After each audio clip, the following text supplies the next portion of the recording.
Bismillahirrahmanirrahim.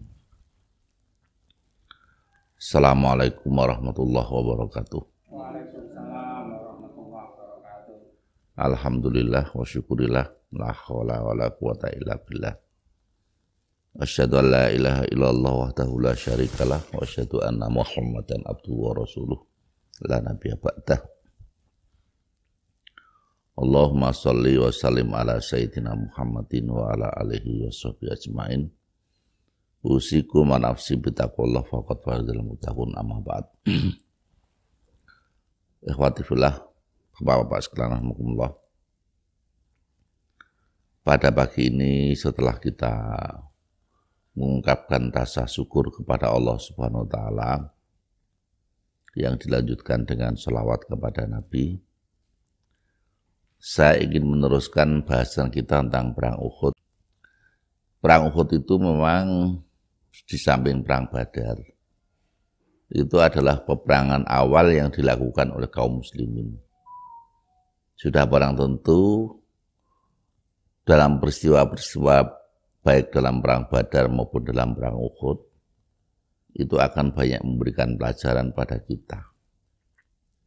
Ya, di dalam pertemuan yang kedua, ketika kita bahas perang Uhud, saya menjelaskan ketika kaum muslimin dalam kekacauan, Khalid bin Walid saat itu menyerang setelah tim pemanah kita turun sebagian besar,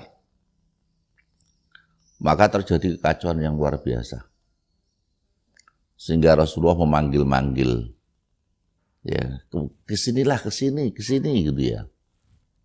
Maka sekitar ada 14 sahabat ya yang berangkat ya melindungi Rasulullah Shallallahu Alaihi Wasallam. Salah satu di antaranya adalah kalau dalam kitab-kitab yang lain itu disebut dengan Nusaibah, tapi dalam kitab ini disebut dengan Nasibah. Yang betul yang mana saya nggak begitu tahu persis. Seorang perempuan yang dia awalnya adalah sebagai yang menangani luka-luka, tapi dalam kondisi genting yang semacam itu, maka Nusaibah itu menjadi tameng Rasulullah Shallallahu Alaihi Wasallam. Sehingga Rasulullah mengatakan, saya ke kiri melihat Nusaibah, saya ke kanan lihat Nusaibah. Ya. Nah, khawatirlah rahmatullah. Memang saat perang Uhud itu terjadi banyak yang syahid atau gugur. Salah satunya Mus'ab bin Umair, orang yang sebetulnya ketika hidup di Mekah itu dimanja oleh orang tuanya, gitu ya. Ketika dia hidup berislam, matinya dalam kondisi kalau ditarik untuk nutupi kakinya, kepalanya kelihatan. Untuk kalau ditarik menutupi kepalanya, kakinya kelihatan. Nah, itulah nasib Mus'ab bin Umair yang menjadi syuhada dalam Uhud itu. Ketika beliau melindungi Rasulullah Shallallahu Alaihi Wasallam. Ya, waalaikumsalam. Ketika mereka itu melindungi Rasulullah Shallallahu Alaihi Wasallam. Ya, Fatihullah. Setelah itu maka memang kita jadi tahu. Terus saya bacakan kemarin, saya banyak membaca ayat karena ayat-ayat itu pada surat Ali Imran itu yang banyak bercerita tentang perang Uhud dan perang Badar sebagian. Ya. Mulai sejak dari 121 sampai 181 kalau nggak salah, itu adalah bercerita tentang terkait dengan perang Badar dan perang Uhud. Ya, kemarin sudah saya jelaskan. Ya. Nah, untuk itu hari ini kita akan mencoba untuk mengambil pelajaran-pelajaran yang sebagian sudah saya sampaikan pada 3 pertemuan yang lalu, pada sebelum libur kemarin itu. Ya, khatifillah rahmatullah.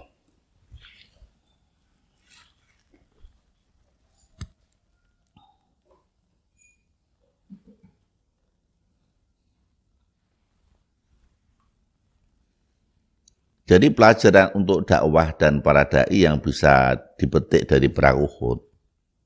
Yang pertama adalah kaum muslimin lebih patut berinfak untuk dakwah. Ya, melebihi dana yang didonasikan orang-orang kafir untuk pasukannya. Ya, kita tahu dalam perang Uhud itu kan orang kafir besar-besaran itu. Di dalam memobilisir dana, ya, agar mereka itu bisa melawan pasukan Rasulullah Shallallahu Alaihi Wasallam. Ya, tetapi ikhwati fillah, orang mukmin tentunya donasinya harus lebih besar.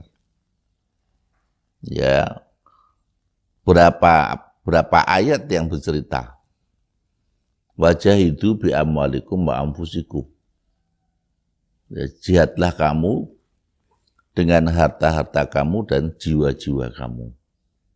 Harta didahulukan.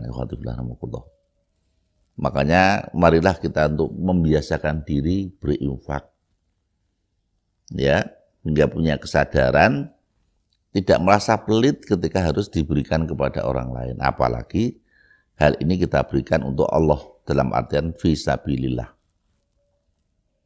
Ya. Contoh yang paling baik dalam urusan ini adalah Abu Bakar As-Siddiq, Utsman bin Affan, Umar bin Khattab yang menginfakkan hartanya besar-besaran ketika terjadi peperangan. Nah, khatifillah, kaum muslimin mestinya adalah lebih patut berinfak di jalan Allah lebih banyak daripada orang kafir yang membiayai kekafirannya dalam perang-perang yang lain itu. Lalu yang kedua, ya, ketika terjadi peperangan, ya, kaum muslimin harus menggunakan seluruh potensi. Ya, saya tidak tahu itu dalam peristiwa perang apa, yaitu saat itu ketika Rasulullah menggunakan ahli syair. Ketika mereka bersair dengan merendahkan umat Islam, maka Rasulullah memerintahkan salah seorang sahabatnya, "Kum, berdiri, balas syair mereka." Akhirnya dia bersair, ya, yang membela agama Islam dan menghinakan orang-orang kafir. Memang dalam peperangan kadang-kadang begitu, ya, dalam peperangan itu, ya kadang-kadang kita harus diawali dengan berbagai macam, sebagaimana perang-perang yang terjadi di Jawa. Ya, di Jawa itu kalau ada silat itu, ya, sebelum sampai pada puncaknya kan orang ngomong terus. Ya, pendekar-pendekar silat itu ngomong saling merendahkan. Ya. Nah, itu dalam Islam, semuanya dalam peperangan itu terjadi. Ya. Dalam peperangan itu terjadi. Ya. Nah, ini salah satu menggunakan potensi ahli syair, ya. Tetapi yang lainnya mungkin ada orang-orang lain yang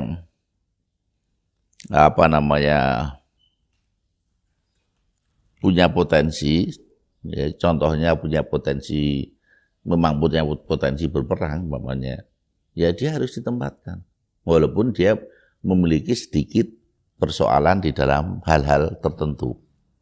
Maksudnya mungkin punya persoalan dalam masalah akhlaknya, sedikit, ya, ada kekurangannya. Ya, tapi orang ini harus dimaafkan ketika kita dalam peperangan. Ya, mereka harus ditunjuk untuk memimpin. Karena memang dialah yang bakat untuk memimpin peperangan tersebut, gitu ya. Ya, di samping sebagai pimpinan tertinggi, Rasulullah SAW tetap menjalankan perannya. Ya. Yang ketiga, kaum muslimin rahimakumullah, pemimpin hendaknya bermusyawarah dengan pengikutnya. Dan ini dilakukan Rasulullah, terutama dalam perang, baik perang Badar maupun dalam perang Uhud.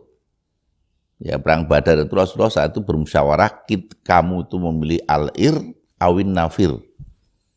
Kamu itu memilih harta perniagaan atau perang di jalan Allah.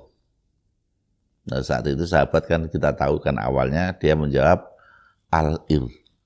Karena memang dia keluar itu dalam rangka untuk mencegat pasukan dagang. Senjata yang dibawa pun juga senjata secukupnya. Bukan senjata yang dipergunakan untuk peperangan. Tapi Allah ingin menegakkan yang hak itu benar hak.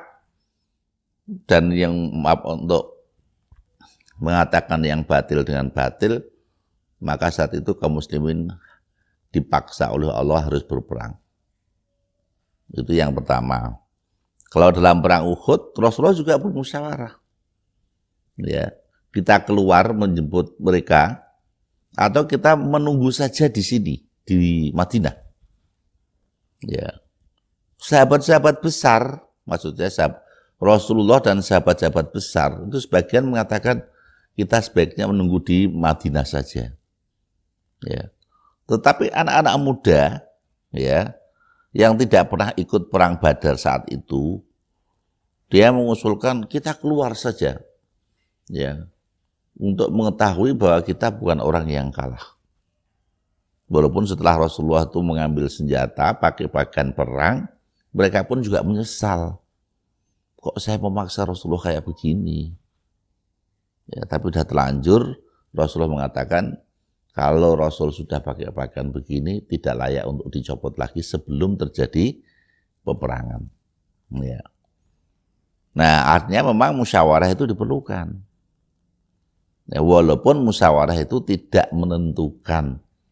Musyawarah itu tetap yang berperan adalah pimpinannya. Dalam hal ini adalah bukan demokrasi yang betul-betul demokrasi. Ya, yang katanya segala sesuatunya ditentukan oleh rakyat. Tapi musyawarah ya diberi peluang untuk musyawarah ya, tetapi yang nanti kalau mamanya pimpinan perang, pimpinan Rasulullah SAW mengatakan kita saatnya tidak usah menggunakan cara-cara yang diusulkan dalam musyawarah, walaupun itu mayoritas, tetap kita harus menggunakan cara-cara yang digunakan Rasulullah. Akan tetapi dalam hal perang Uhud, Rasulullah mengikuti pendapat musyawarah saat itu. Ya. Jadi hakikatnya musyawarah itu wajib hukumnya. Namun musyawarah itu hanya sekedar pemberitahuan, bukan mengharuskan. Hasilnya pun juga sama. Apakah mengharuskan pimpinan untuk mengikuti musyawarah? Tidak. Ya, pimpinan tetap memiliki hak yang lebih besar. Tetapi kalau pimpinan mau mengikuti usulan-usulan dari hasil musyawarah, ya nggak ada masalah. Ya, nggak ada masalah. Ya, sebagaimana ini dalam perang Uhud, ya. Perang Uhud itu musyawarahnya yang paling penting itu tadi. Apakah kita keluar atau kita menunggu musuh-musuh kaum kafir Quraisy itu berada di kota Madinah. Nah, orang-orang sahabat besarnya mengatakan kita sebaiknya nunggu di kota Madinah saja ya Rasulullah. Tetapi anak-anak mudanya yang bersemangat ya dia mengatakan kita harus keluar untuk membuktikan bahwa kita itu tidak takut. Kita bukan benar. Kadang-kadang semangat itu perlu dipatahkan. Ya, kadang-kadang semangat juga perlu diikuti, ya. Tidak mesti semangat itu harus diikuti. Kalau melihat ini berbahaya, begitu ya sudah, ya. Itulah pendapat dari Rasulullah. Tapi selama ini Rasulullah selalu mengikuti. Tapi pada saat tertentu ada musyawarah yang Rasulullah tidak mengikuti hasil musyawarah. Ya, karena Rasulullah melihat ada kepentingan-kepentingan yang lebih besar. Ya.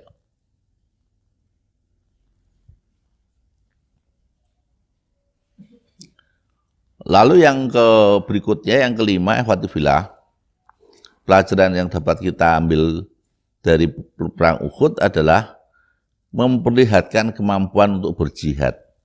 Jadi saat itu setelah ada kekacauan, sebagian sahabat itu kembali ke Mekah, ke Madinah, ya, sebagian sahabat kembali ke Madinah, Sebagian sahabat itu berusaha untuk mengikuti Rasulullah. Ketika Rasulullah memanggil-manggil itu, ya, Mus'ab bin Umair salah satu di antaranya, ya. Lalu ada sahabat lagi, ya, yang akhirnya mengikuti Rasulullah.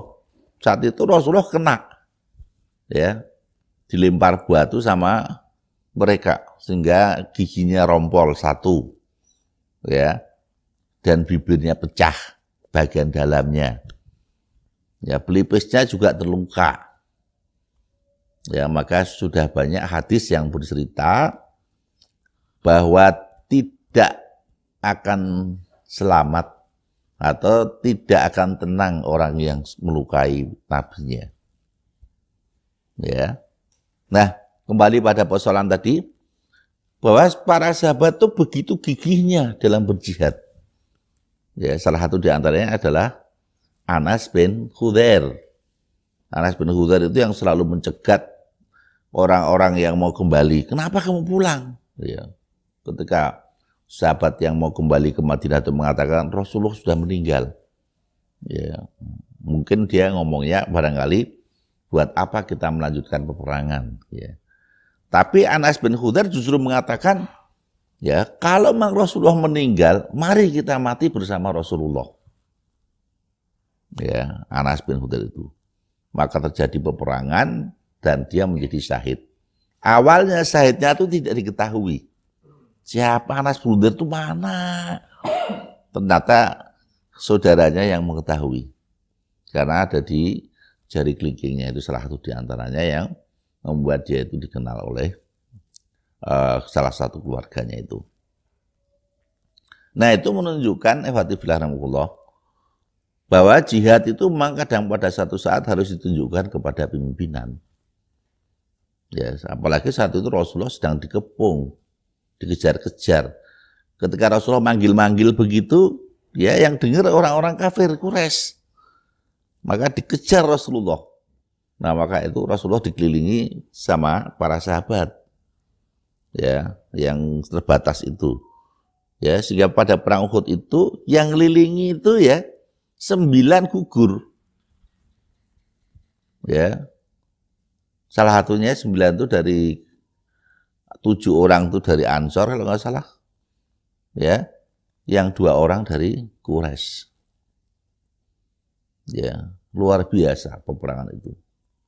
Ya, Fatihullah. Rasul melihat kematian yang ada dalam peperangan tersebut. Fatihullah. Ya. Lalu yang berikutnya, pelajaran yang dapat kita ambil petik adalah mewaspadai aksi-aksi penggembosan. Saat itu kan ada isu sebelum Rasulullah meninggal, ya, dan memang tidak meninggal saat itu kan, ya, diisukan bahwa Rasulullah sudah meninggal. Ya, mari kita pulang saja. Ya, itu adalah cara-cara penggembosan yang dilakukan orang-orang kafir. Nah, kaum muslimin tidak boleh terganggu seharusnya. Tetapi memang dalam kekalutan perang Uhud kemarin, sebagian kaum muslimin ada yang terganggu. Sebagian ada yang pulang, sebagian ada yang lari, ya, jauh menjauhi Uhud, ya. Tapi sebagian ada yang tetap melindungi Rasulullah Shallallahu Alaihi Wasallam, ya. Karena memang Rasulullah masih ada. Rasulullah mengatakan, kemarilah kamu. Yang dengar malah orang-orang kafir, sehingga orang kafir mengejar Rasulullah di saat Rasulullah sudah dilindungi oleh para sahabat-sahabat yang masih setia kepada Rasulullah Sallallahu Alaihi Wasallam. Nah, orang kafir itu setelah melukai Rasulullah, dikira Rasulullah sudah mati. Ya, maka mari kita pulang kembali ke Makkah karena Rasulullah sudah tiada dan seterusnya begitu. Nah, itulah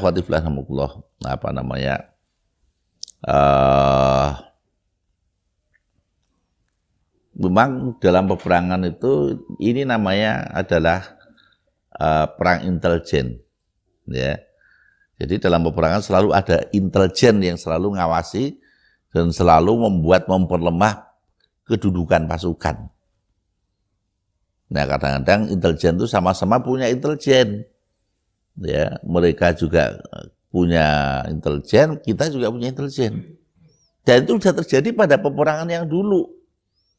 Ya, saat itu ketika perang Badar itu kan Abbas yang masih di kota Mekah itu memberitahu kepada Rasulullah bahwa orang-orang kafir telah berangkat dari Mekah dengan pasukannya. Ini intelijen, ya.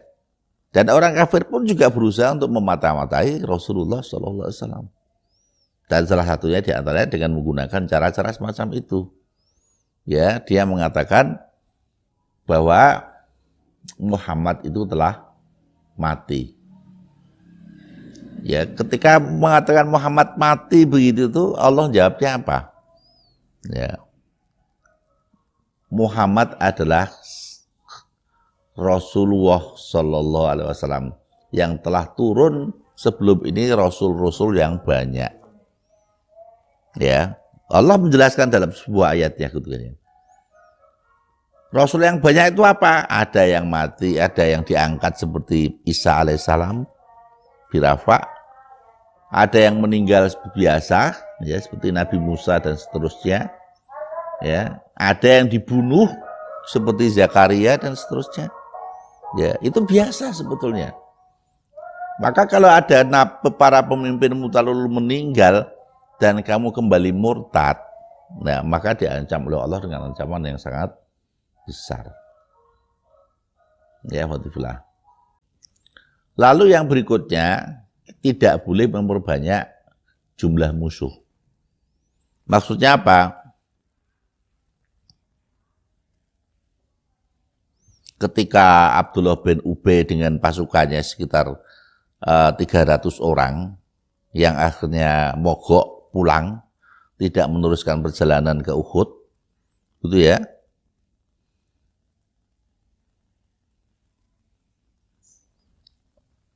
Pada saat itu dikejar itu oleh ya tadi salah satunya adalah Anas bin Hudzair. Kenapa kamu pulang? Ya, dan seterusnya. Ya, tetapi Rasulullah membiarkan saja. Ya, makanya dalam peperangan itu kadang-kadang ada orang yang kayak gini, pengkhianat. Dan pengkhianat itu kadang-kadang jumlahnya lebih banyak. Ya, Indonesia itu sebenarnya dijajah oleh mereka. Mereka itu jumlahnya sedikit.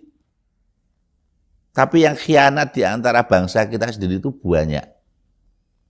Nah, itulah yang membuat kita itu terjajah. Ya, maka upayakan agar kita itu memperkecil, mempersempit ya orang-orang yang nanti berkhianat. Kalau mau berkhianat itu hukumannya berat ya Fatifullah. Ya, berkhianat itu hukumannya berat. Ya. Ya. Jadi tidak boleh memperbanyak jumlah musuh. Ya.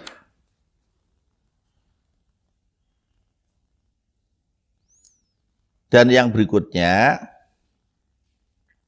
berpegang teguh kepada nilai-nilai iman yang dapat menggagalkan segala tipu daya musuh.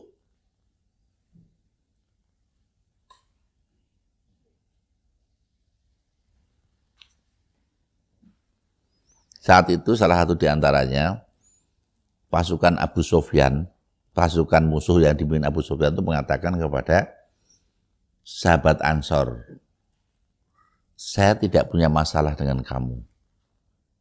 Kamu pulang saja. Ya. Tapi sahabat Ansor nggak percaya kayak begini nih. Ya, saya itu membela Islam itu ya memang karena memang Rasulullah itu sudah berada di depan, ya kita harus lanjut. Ya. Artinya provokasi musuh, ya mungkin satu saat kan akan ada juga. Kamu tidak saya ikut berperang karena saya tidak ingin memerangi kamu. Yang saya perang itu pimpinanmu tuh loh, gitu ya. Yang agak kurang ajar, mamanya begitu. Lalu kita berhenti. Itu sama aja sebetulnya itu. Tapi orang-orang Ansor saat itu ketika diprovokasi oleh orang-orang kafir, oleh Abu Sufyan CS, ya tetap aja berangkat membela Rasulullah Shallallahu Alaihi Wasallam. Ya, ini yang luar biasa semacam itu salah satu di antaranya. Dengan kalimat semoga Allah tidak membuatmu senang wahai musuh-musuh Allah. Ya. Jadi kalau kita jengkel sama musuh-musuh Allah yang telah memang berusaha untuk meredam cahaya Allah, semacam itulah salah satu tanggapannya. Ya, kita boleh sombong sedikit ya. Ya, ketika memang dalam peperangan itu memang kayak begitu situasinya. Ya. Yang berikutnya menyelisihi instruksi pimpinan atau instruksi komandan itu akan menyebabkan kegagalan. Ini salah satu di antaranya adalah pasukan pemanah yang 50 orang itu. Yang sudah dipesan sama Rasulullah SAW. Jangan turun, baik kami menang maupun kalah. Ya, di saat pertama kan sesuai dengan janji Allah, Allah memenangkan. Ya, Allah memenangkan dan sebagian kaum muslimin sudah mengumpulkan rampasan perang. Nah, ternyata orang yang dipesan, pasukan pemanah yang di atas yang dipesan oleh Rasulullah semacam itu tidak memperhatikan, menselisih pesan-pesan Rasulullah Shallallahu Alaihi Wasallam. Turun 40 orang. Yang tinggal hanya 10 orang yang dipimpin oleh Abdullah bin Jubair. Abdullah bin Jubair termasuk orang yang syahid dalam perang Uhud. Ya, karena dia hanya 10 orang ketika pasukan Khalid bin Walid itu menyerbu kaum muslimin, akhirnya dia tergilas. Ya konsekuensi. Abdullah bin Jubair benar karena dia mengikuti janjinya kepada Rasulullah Sallallahu Alaihi Wasallam, walaupun dia harus menjadi korban saat itu. Ya. Nah yang salah yaitu walaupun dimaafkan oleh Allah juga. Ya, memang Allah ini dalam banyak perang Uhud ini banyak memberikan maaf kepada kesalahan-kesalahan yang menimpa kaum muslimin, yang disebabkan karena ya tadi salah satunya adalah penyimpangan terhadap tugas-tugas yang diberikan oleh Rasulullah Sallallahu Alaihi Wasallam. Tapi sekali lagi ya Allah memaafkan mereka. Ya, khatifanullah. Nah, yang berikutnya juga disoroti juga, bang di Al-Quran juga disoroti. Sebagian di antara kamu lebih cenderung kepada dunia. Sebagian di antara kamu cenderung kepada akhirat. Nah yang cenderung pada dunia siapa? Yang rebutan ghanimah itu salah satu di antaranya. Ya, saat kita menang, kalau saat itu pesan Rasul diperhatikan kan dia masih punya 50 orang yang berada di atas, di belakang Rasulullah Sallallahu Alaihi Wasallam. Ya, tetapi karena kamu ada yang punya keinginan dunia, walaupun itu juga dimaafkan juga oleh Allah. Ya. Karena mereka juga akhirnya menjadi orang yang gugur kan di jalan Allah. Ya, alhamdulillah. Ya. Memang ini adalah sebuah pertanda gitu ya. Memang orang itu di dunia ini kan memang pilihannya tinggal dua kan. Orang yang memilih kehidupan dunia dengan meninggalkan apa saja yang berbau akhirat, atau yang berbau akhirat itu dinomor duakan atau dinomor tigakan, sedangkan yang berbau dunia itu dinomor satukan, itu salah satu diantaranya. Ya, umpamanya ya pada satu saat kok ada pemimpin kaum muslimin atau setidaknya pemimpin kita lah, ya memerintahkan karena dalam kondisi genting sekali, ya sangat genting, maka semuanya harus siap-siap. Nah kita kok ternyata nggak kunjung siap-siap, masih sibuk ngurusi dunia kita. Nah inilah berbahaya kalau sudah kayak begini. Kalau sudah disuruh bersiap-siap, ya bersiap-siap. Ya bersiap-siap ya kita untuk agar kita ini ketika ada instruksi, ya ada komando, kita segera untuk berangkat dan seterusnya itu. Ya, akhwatifillah, itu yang nomor 10. Yang nomor 11-nya adalah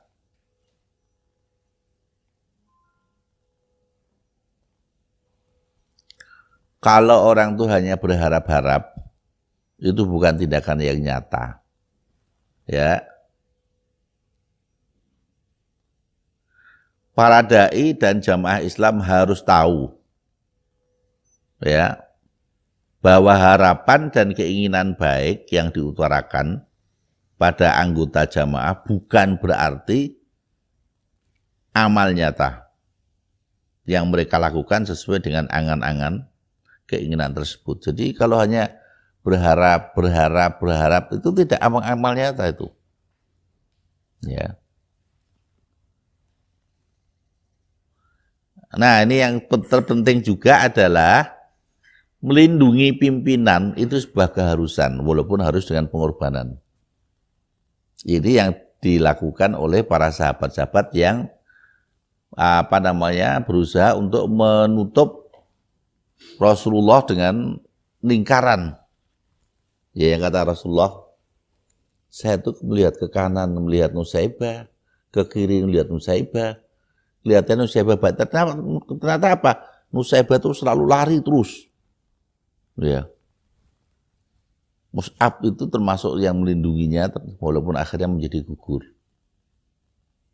Ya, walaupun menjadi gugur dan seterusnya itu. Mus'ab itu kan kalau kita ibaratkan adalah emas sebetulnya. Ya. Waktu di Mekah sebelum dia masuk Islam, dia termasuk orang yang paling manja. Orang kaya yang paling manja. Tapi setelah masuk Islam, ya, ketika dia meninggal, ya tadi, kain kafannya itu kalau ditarik ke atas kakinya kelihatan, kalau untuk nutupi kaki, kepalanya kelihatan. Dan Mus'ab bin Umair adalah orang yang pertama kali dikirim Rasulullah ke Madinah saat Rasulullah belum berhijrah. Saat Baitul Aqabah pertama, ya Rasulullah kan langsung mengirim beberapa orang ke Madinah untuk ngajari pengajian, ngajari inti dari apa yang disampaikan Rasulullah itu kepada Mus'ab, salah satu di antaranya. Dan telah berhasil Mus'ab sebetulnya. Ya, Mus'ab telah berhasil, tapi memang mereka harus digugurkan oleh Allah dengan syuhada, menjadi syuhada. Ya, sebuah keinginan kita sebetulnya.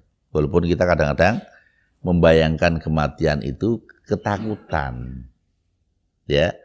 Walaupun kalau jadi syahid itu siapa yang nggak seneng. Tetapi membayangkan mati dengan cara begitu itu kan ya ngeri ya. Ya, ngeri dah Subhan. Ngeri ya. Ya, artinya memang kita harus berlatih sebetulnya, ya. Walaupun kita tidak boleh ngawur, semuanya butuh perhitungan yang real, yang lebih nyata.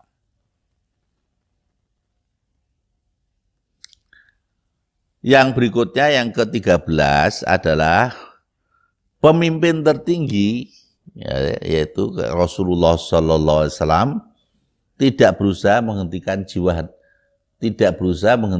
jihad dan dakwahnya ketika beliau dalam keguncangan. Ya, dalam perang Uhud tadi, ketika terjadi keguncangan yang luar biasa, kaum muslimin murat-marit, gitu ya. Rasul tidak mengatakan, sudah berhenti perangnya, kita kalah. Nggak ngomong begitu. Lanjutkan sampai semuanya pada titik darah yang terakhir. Ya, sampai pada titik darah yang terakhir. Ya, akhirnya sebagaimana yang dilihat Rasulullah sendiri, akhirnya ada yang gugur, ada yang tetap melanjutkan itu. Nah, ketika terakhir gitu ya, ketika Rasulullah sudah terluka begitu dan menurut orang-orang kafir itu Rasulullah telah terbunuh, maka ketika ada ungkapan Rasul telah terbunuh, Muhammad telah terbunuh, maka Rasul saat itu mengatakan jangan kau jawab, diam saja. Ya, kalau ada orang yang ngomong begitu, diam saja dan seterusnya itu. Ya.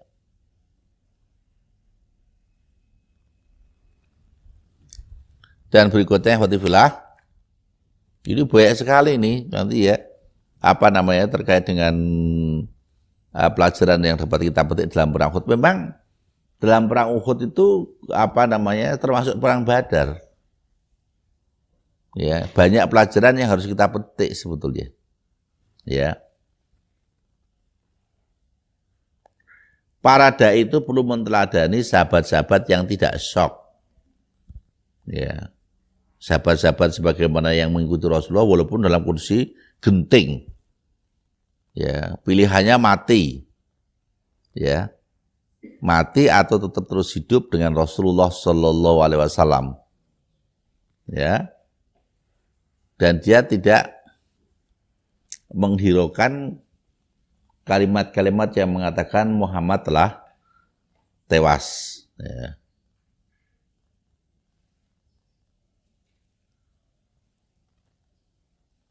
Ya, sebagaimana Anas bin Nadir tadi, ya ketika mereka mendengarkan Muhammad telah mati, ya, dia mengatakan, untuk apa kalian hidup setelah ini? Ya, kalau memang Rasulullah telah mati, marilah kita mati bersama Rasulullah. Ya, ini adalah para dai yang mengikuti para sahabat yang tidak syok. Walaupun Anas bin Nadir sendiri, beliau itu betul-betul menjadi syuhada yang lukanya lebih dari 80 ada di dalam tubuhnya. Ada luka tembak, ada luka tombak, ada luka pedang, dan yang banyak luka banyak sekali. Ya. Dia menjadi syuhada, termasuk syuhada Uhud itu.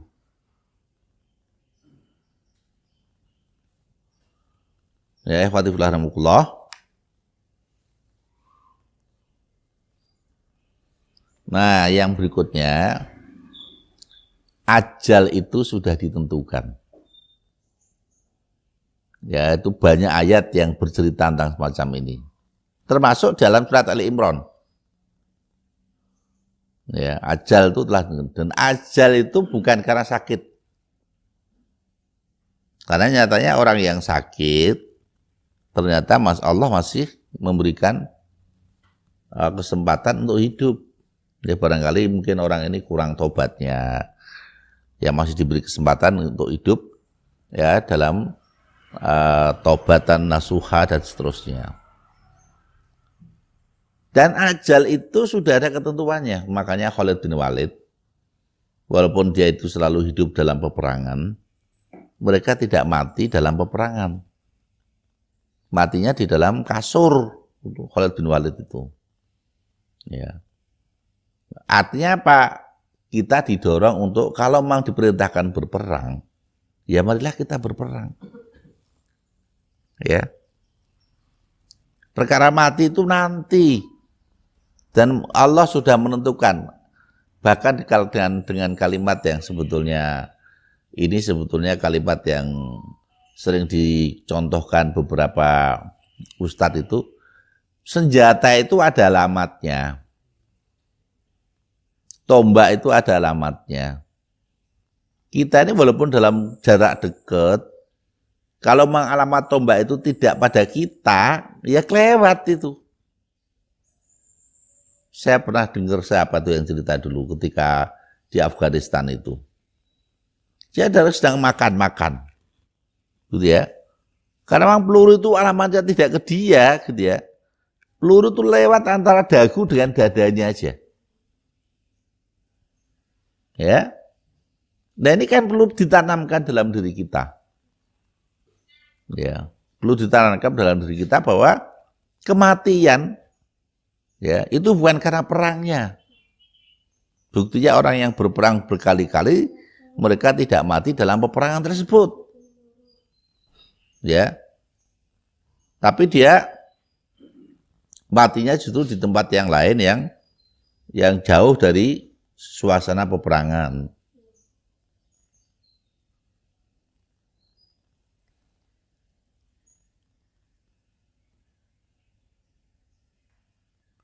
Nah, terus masuk, kalau melihat kekalahan perang Uhud, itu kita jangan sampai sibuk, ya, sibuk berbicara dengan teman-teman kita sebab-sebab kekalahannya. Ya, karena itu sudah disampaikan oleh Allah Subhanahu wa taala. Ya, khatifillah. Jangan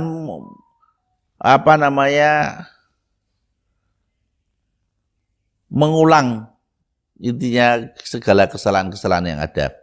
Karena khatifillah, ketika kita itu terluka, wa iyam saskum korhun fakot masalakum korhun misluh. Jadi kalau hari ini kamu terluka dalam perang Uhud, ya banyak luka, walaupun yang kaum musyrikin juga banyak lukanya sebetulnya itu ya. Allah mengatakan mereka dalam perang Badar juga luka. Watil kal ayam, dan hari-hari itu dipergantikan. Waliya'lamallahul, agar Allah itu mengetahui betul siapa orang-orang yang beriman dan siapa orang-orang yang munafik, siapa orang-orang yang syahid dan seterusnya itu. Ya, makanya kalau kita jangan berbisik-bisik mengatakan, oh gara-gara peperangan keluarga saya habis, tidak boleh begitu. Ya, tidak boleh begitu. Sebenarnya karena memang bukan karena peperangan, mati kita juga bukan karena peperangan juga. Ya, dan seterusnya itu.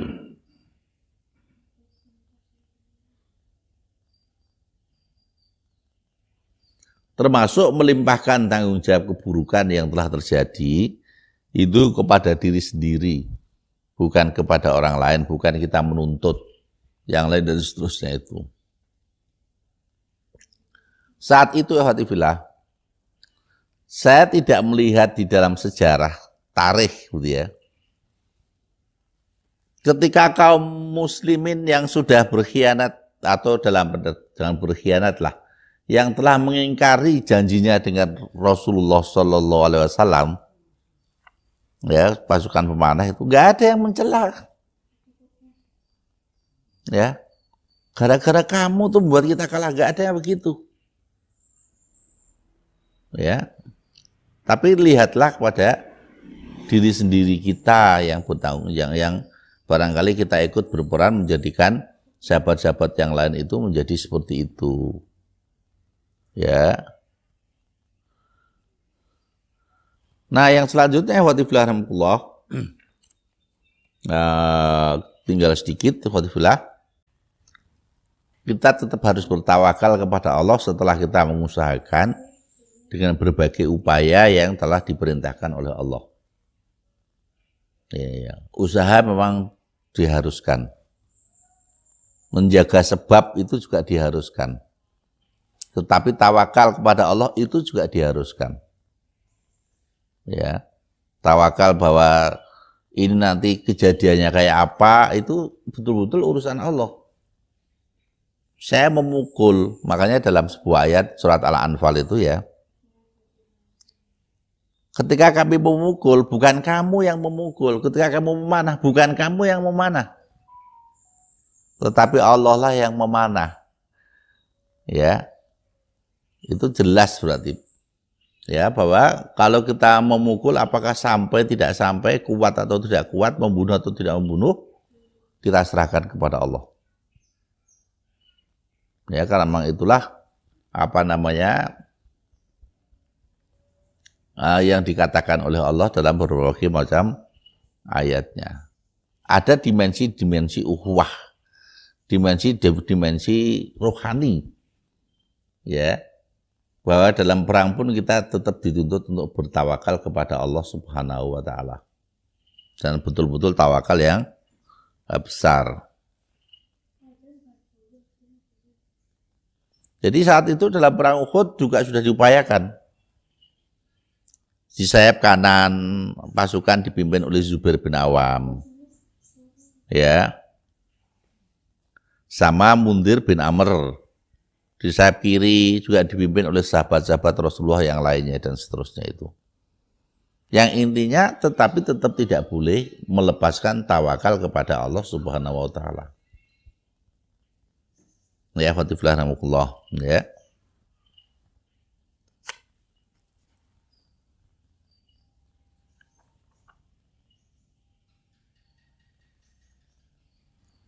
Juga yang berikutnya ini yang agak penting, para pimpinan perang itu jangan duduk-duduk saja.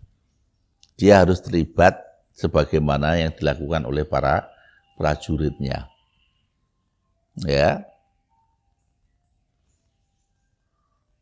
Nah, itulah beberapa hal yang terkait dengan perang Uhud, sedangkan pada ayat-ayat yang terkait dengan perang Uhud sudah kami sampaikan pada kemarin.